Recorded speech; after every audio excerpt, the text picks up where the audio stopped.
We're keeping a close eye on gas prices tonight. Right now, prices do remain quite high. Prices in Spokane today averaged $4.85 a gallon, although that is about 5 cents cheaper than a week ago. Across the state line in Coeur d'Alene, you'll pay almost $1 less, $4.07 a gallon.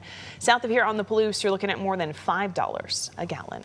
Meanwhile, President Donald Trump's threats to Iran's energy infrastructure sent oil prices spiking today, and fears of further escalation are hitting Americans harder at the gas pumps to start the week. Karen Caifa brings us the latest tonight from Washington.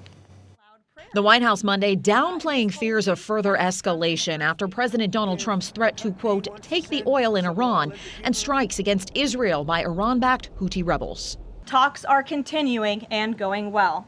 What is said publicly is, of course, much different than what's being communicated to us privately. But fears of a longer conflict prompted another jump in global oil prices Monday. It takes time for this kind of a shock to play out into the market. According to AAA, the average U.S. gas price edged up to $3.99 Monday, the highest since 2022. Federal Reserve Chairman Jerome Powell said it's still too soon for the central bank to gauge how the conflict, now in its fifth week, will impact the overall U.S. economy and inflation. We will eventually maybe face the question of what to do here.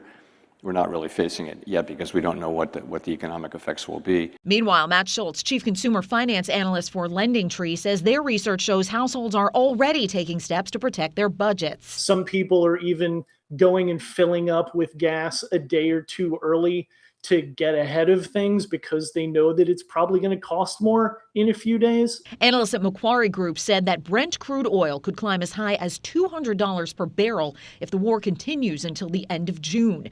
That would amount to a U.S. gasoline price of $7 per gallon. In Washington, I'm Karen Caifa.